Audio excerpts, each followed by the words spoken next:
Damn, man, what's good? It's your boy Tony just one more time on that his show of stories written by a current prisoner. If you haven't already, what are you waiting for, man? Hit that subscribe button. I guarantee you there ain't nobody doing prison interviews the way that we do it. You know what I'm saying? Ain't no one can even hold our book bag when it comes to this. You know what I'm saying? And if you appreciate that, then strike that like button. Let's go ahead and waste no time whatsoever, and let's dive right into this banging ass interview. Okay, my good friend, sir. Go ahead and stand by, Cornejo. Go ahead and do your thing, sir. Okay. Hey, this is Cornejo coming at you live. Today I'm going to tell you a story about a good friend of mine. His name is Mikeo from Bakersfield. He's Bakersfield, Lomitas, and Bakers right here. Well, he's a good camarada, and everywhere he went, he was like me. He was a shot caller at that time, and you know, he always took care of the mesa or took over the yarda, and he was always working for Raymond Perez. Raymond Perez, Chavo, not Chavo from the inmate. He's from Bakersfield. So Chavo always had his back all the time. So every time he went to anywhere, like county jail, as soon as he got to county jail, he'd take over the county because he's in direct contact with Chavo from Bakers. And in Bakersfield at that time, what Chavo was the only carnal from the Mexican mafia that was in Bakers. Because it used to be Cheyenne. Remember, years ago it was Cheyenne. But Cheyenne got killed in Palm Hall when Joe and them killed him. Well, Joe and them ordered, and the Nuestra Familia stabbed him on a peace treaty that they made with Joe. But Joe used them to kill Cheyenne so he could take over the Mexican mafia, the Emmett. Well, Mikeo, you know, everywhere he went, he used to take over. He was just like me everywhere he went. As soon as he got somewhere, hey, this is who's running this yarda? So-and-so. Well, tell him I'm here. I'm taking over this yard right now. I'm working for so-and-so. And he can run a make. Here's the number. And they check. And boom. You know what I mean? They can run a make. And, yeah, that's his yarda. Conejo's taking over that yard. Mikio's the same way. Well, Mikeo got out of prison in 2005. And when he gets out, he was in the Bay. I guess he was in the Bay. And he said, you know what? I'm going to try to make it. And he takes off. And he goes, his highness from Ventura. So he goes, I'm gonna go live with you over there in Ventura.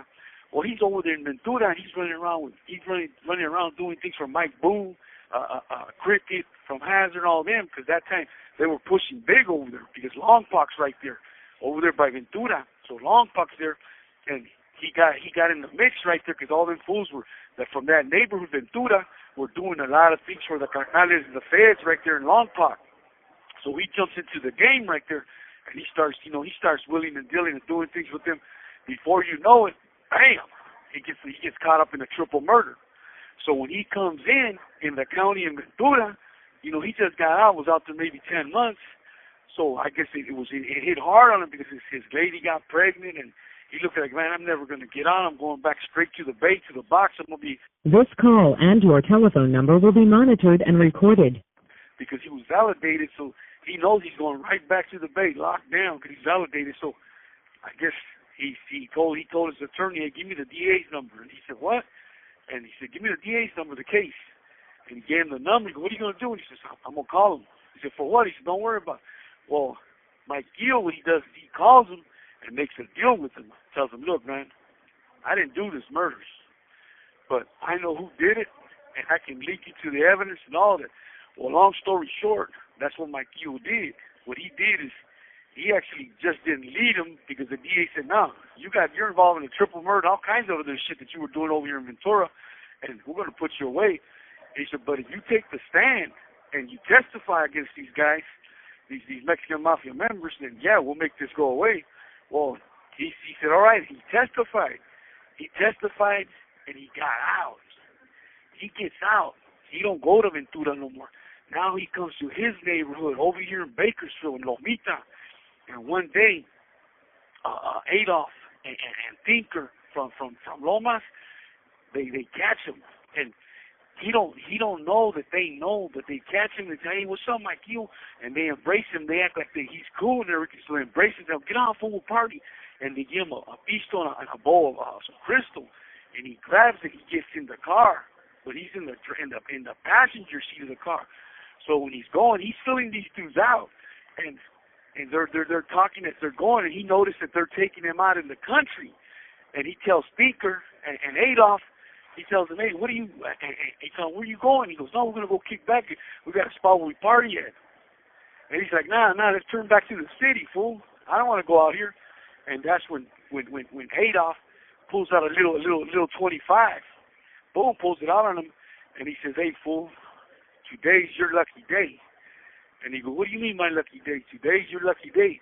We know everything you did over in Ventura, the carnales and the feds told us that, you know what, there's a hit on your contrato that you testified and everything. And at that time, when he's telling him this, he slows down like towards like a stop sign. So Mikeo, Mikeo's a fast hustler. So what he did is, as soon as he slows down, Mikeo pops that door open and jumps out because the car slowed down, and Adolf and Tinker just bam, hit him a couple of times because Adolf and Tinker, they both had cuetas on, so they hit one punctured his lung, the other one shot him in the back, but he actually got out, and he runs into a store in Bakersfield. He took a little bit of running, and they're chasing him, but he ran into a store in Bakersfield, and he collapses right to the store, bam, like AM, PM. He collapses right there, and he tells them, I need help, medical help, I'm shot. Well, they come and boom, they save him. They save his life, and I was like, man, he's lucky that they saved his life, and he's lucky that they just didn't give him a hot shot. The reason I'm telling this story and sharing it with you because, look, it's never worth it. Whenever you turn your back on someone, I'm telling you because it will follow you everywhere you go. And I tell dudes, look, if you're going to do something like that, it's not worth it, bro. Because, yes, you can talk your way out of it, but it's going to catch up to you. So I tell dudes, don't put yourself in the first place at that situation.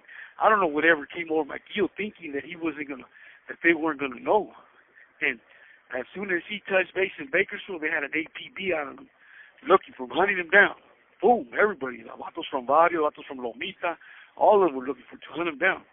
And he didn't know. And the Jaina, there's a Jaina, Clarissa, she had him in the apartment. Before he got out of the apartment, she had him in the apartment. He said that he felt a little bit weird. He walked out. Well, they paid her, and she called and told, hold him right there, we're going to go there. That's where they were going to take him out, in the apartment.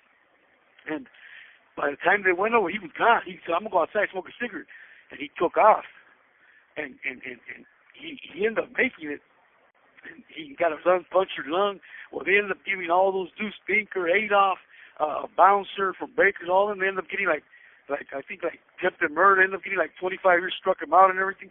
And that right there made Mikeo turn Cristiano. He turned Christian, changed his life to God. And I'm like, the reason I'm sharing this story with using this as a platform is because, look, sometimes a big old tragedy will make you turn to God because God is the only one that can save you.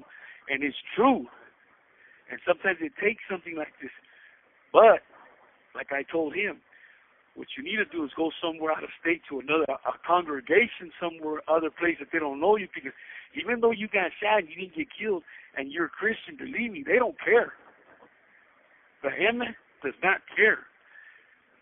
They look at it like you put 4 people away with a life sentence plus another 3 people that shot you, and you testified on them too, and you put them away. Each one of them got 25 years to life under the 3-strike law because they had priors. But the main one, you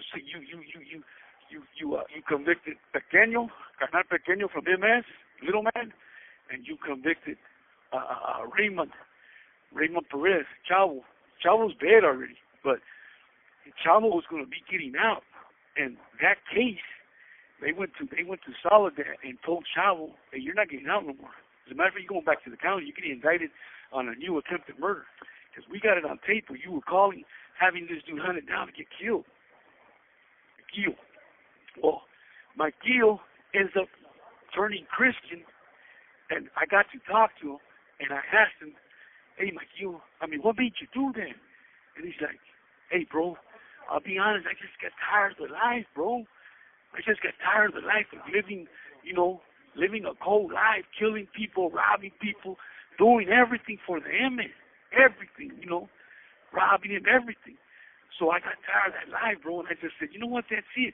Yeah, I was busted in the county when it made me open my eyes, well, I'm facing life, and I'm like, and they offered it to me. Look, you testify, we make all this go away, because you didn't kill nobody, but you did hurt 2 people that you shot. Almost could have died, but we'll oversee it, overlook it, but we need you to testify. You're the only one in this case that's directly involved that can put these guys away, especially your homeboy Chavo from the Mexican Mafia, Raymond Perez, because he's already getting ready to go home, get out, and we don't want him out. So it hurt Mikeo. You have 60 seconds remaining. That's his homeboy, and it's his older homies he used to look up to, but he's the one who brought him down. He ended up dying. Chavo, pobrecito, ended up dying from hepatitis. Pero pobrecito, pero I told him, and he said, yeah. Any of you guys wondering why my voice is like this? It's because I'm feeling under the weather. I'm not for sure if I got COVID or not, but I can taste my taste buds. I got tested. I'm waiting to test. I don't think I got COVID, but it's because my nose is stuffed up and everything. Hey, Tony, I'm coming at you live. This is the story about Mikeo from Bakers, Lomita Bakers. I was telling you the story of when Raymond Perez, and that's Chavo, when he died. But I want to finish the story off because when Mikeo took off to Bakersfield and they caught him, they already knew that he turned on Mike Boo and all them over there in Ventura when he was in the county jail. Well, when he actually agreed to turn on him and tell him the story about a couple of murders that happened over in Ventura, well, they cut him loose to society, and he's living in the street. But the whole thing was, look, we're cutting you loose to society. When the time comes and we need you to get on the stand, you need to follow through and get in the stand and testify against everything you know about Mike Boo and all them over here in Ventura and Calacas and them. Well, he said, yeah. Well, he ends up taking off, coming to Bakersfield, his barrio, thinking, he started getting strung out using dope, Mikeo, and he just said, you know what, I'm not going back. Well, that's when he comes to Bakersfield. He's running around, hiding around in his barrio, which he thought that they weren't going to know about him, but like I told you, they were waiting for him. They already knew he was in the barrio, and they're trying to track him down to take him out, and they ended up shooting him, like I told you. Well, at that time when they shot him, he goes and runs into a store. And he tells me, I'm shot. And that's when the ambulance, when he woke up, he's in the hospital, almost died. Punctured lung, pretty close to dying and everything. Well, that's when the DEA's office over there in Ventura and the investigators find out, well, this is where he's at, because they're having APB looking out for him everywhere. You got to remember, he picked up some cases over there, and that was part of the deal of him testifying. They weren't going to prosecute him. So when they find out that he's in the hospital, Ventura comes and snags him. They tell Kern County, hey, arrest him. We're going to be able to pick him up. Yeah, they arrest him, pull him in. Well, they put him in the hospital. They got a section where it's a hospital, but it's actually you're part of the county jail, but inside the hospital ward where you can't get out of there. Well, they come, and after he starts feeling better, they take him back to Ventura. And when he goes back, well, that's when he gets on the stand and testifies. Ends up testifying on Mike Boo and all them, on a couple of murders, a couple of extortion cases, some home invasions, and some racketeering thing that they did up there. Well, this was the reason why I was explaining this story, because this call and your telephone number will be monitored and recorded. Well, Mikeo actually thought, man, I'm not going to go back. Yeah, them dummies let me out. Well, they let me out. I worked him to, he told them the whole thing, and he knew about it. And once he told the story, the investigators, we got him now. Well, he tells them, man, if you want me to cooperate, I want to get in the streets. I'm not going to stay in the county jail. Well, they cut him loose. And so, look, Willie, you're going to stay there, but you're not leaving out of Ventura County. And he was living up there in his sister's house in Ventura County. So he's staying there, but once he was out, and he was starting to ship using, and they told him, hey, man, you've been using too much. They're going to pull him in. He said he took off. He took off to Bakersfield, and he's running around getting more strung out over here. Well, once they took him, he had to testify, because now he's in a situation where they had him housed in the PC side, and he's wanted everywhere he wants him. You know how the investigators told him, look, you don't testify, we're going to put you out there in the main line with everybody. Let them cut you down. And that's what they do. They're going to tell you that. But said, look, you cooperated, you turned your back on us, this is what we're going to do. You don't testify and tell the story which you told us inside these investigating rooms, then we're going to send you the main line, and we're going to let them know that you were cooperating so they can stab you or kill you. And you know he don't want that, so that's what he did. He went, got in the stand, and him testifying, they took, I think, like all his time off, and they only left him like with 5 or 6 years or something like that. By that time, they counted his time, the time he had in the county jail when he would, before he took this deal with cooperating with the district attorney's office. Well, they added all that up and ended up giving time served. Gave him time served. Got cut loose. Got out there in the street, and he went directly to a home, a Christian home, and he wasn't even there like a month and took off. Him and some broad from the home took off. Started using dope again. I think this time they went to Santa Barbara, and he comes in again, gets arrested again, comes in again for like 5 robberies. Right now, he's doing time right now with a life sentence, 3 strikes. That's one of the reasons I share these stories with you, all you people that hear me, because it's not worth it. Look at he did. Stop and think. Everything he did, he destroyed his credibility, destroyed his name, destroyed everything he worked for all them years, because he was actually he was like me. Everywhere we went, we took over yards. He was a shot caller. He had pull anywhere he went, and any carnal that was running that yard, he'd tell him, hey, right, whoever's there, to say, hey, I got this yard. Hey, right to him, tell him Mikeo from Bakers is here. And boom, they'll write back, hey, he's got the yard. I'll give it to him. He's taking it over. So you got to understand, he has that power like that, and he messed up his credibility, ended up becoming a rat, and destroying all that. And then I could understand if he changed his life. He changed his life to God, changed his life to Christian, comes out, goes to a home, ends up start using dope, turns his back on God, because once you turn your back on God, it goes 7 times worse for you. I'm telling all this because all you listeners that hear me, I say this for a reason. Because it's not worth it, because God would punish you 10 times worse.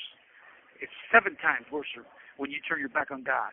Well, that's what he did. He ends up getting out there, taking off with some Christian sister, turns her, because he starts giving her dope in the home, in the woman's home, because they meet at church, the men's home and the woman's home.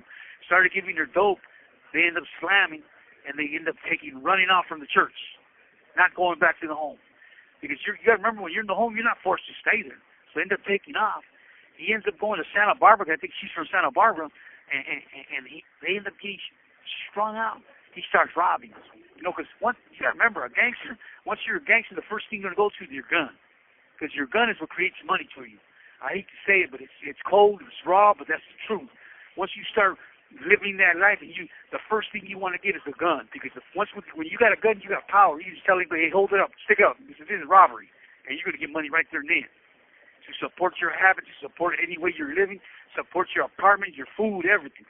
And I'm not glamorizing that lifestyle. I'm just telling you how that lifestyle is, because I lived it before too, and I'm not proud of it. But I tell all you people that are hearing me, and you kids and daughters and all that are hooked on drugs, or sons that are hooked on drugs, and you're living that style right now, believe me, it's not worth it. Change your ways, because the life of a gangster, the life of a pinto, and that lifestyle is not worth it, because look, you're going to spend the rest of your life like in here, like me, and like Mikeo. And I hate to say Mikeo, because he turned his back on it, and he ends up going the other way.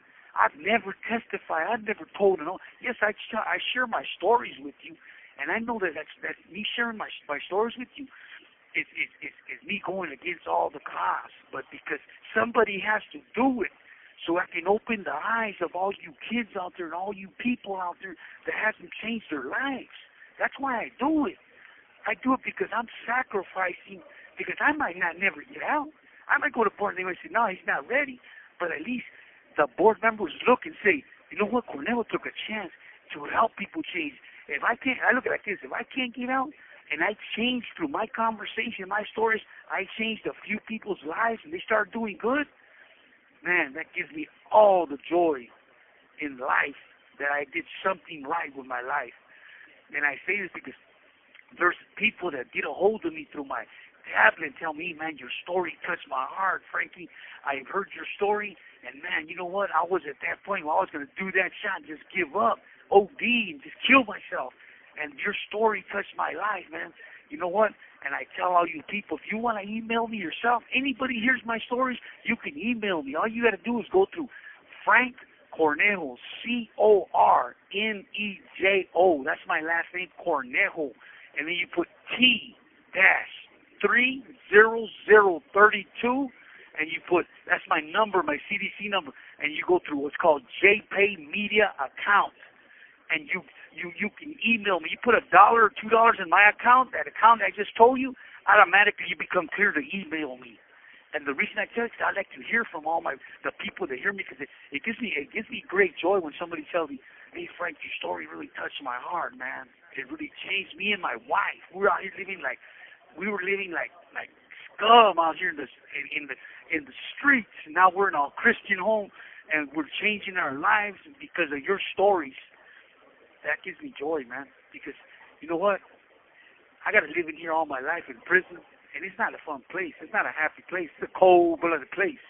And yeah, sometimes I feel like, man, sometimes the evilness comes in me, and I feel like it's like pushing me to turn that way because some of these youngsters, but then I said, nah, it's not worth it because I'm doing the right thing, because I want to get out.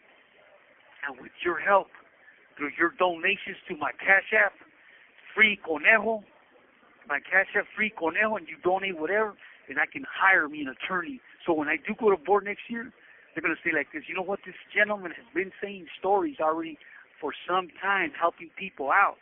Then it's time for us to show them that we're grateful for his stories because he helped a lot of people. We're going to grant him parole. That's not too much to ask. That's not. And Mikeo, Joe Macero, all those stories I tell is things that, yeah, you know, you got people in the social media that do their little call-ins and their thumbs up or whatever that don't agree with what I do, or say, no, he's lying. But I'm gonna tell you this: they didn't live through what I've been through. I was there. I'm the one that walked that path.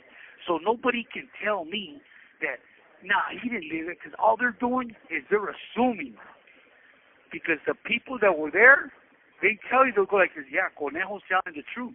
He was right there. This call and your telephone number will be monitored and recorded. He was right there in Building 63. We were in the old Building 11. We're housing the hole with the asbestos in the roof, where the Birdman from Alcatraz was housed. And we turned that whole room into our day room for the Khalifa's car, and Texas was in the bottom tier, and Building 63. See, a lot of those stories, a lot of people can't relate to them because they visualize them and say, nah, this dude's full of shit or something. But the dudes that, the CEOs and the people administration and all that hear these stories, or people that were there say, yup, he was there. He was there with the 4 little yards in the back when he used to go to the back door and go outside the yard, or in D block when you come out the D block, go to the yards on the side right there. They're like, yup, he was there, right there by Word Change. You know what I mean? That's why a lot of those people, You have 60 seconds remaining. And their mind's too small, it's too warped to understand that. So I laugh at that when Tony sometimes tells me, yeah, these dudes say this. I mean, man, they can say whatever. I know because I lived it and I walked that path, and I was with all those mobsters and those gangsters from the New York and the Italianos and Russian mob and all that. Hey, Tony, I got to go. Tony, time's up. Damn.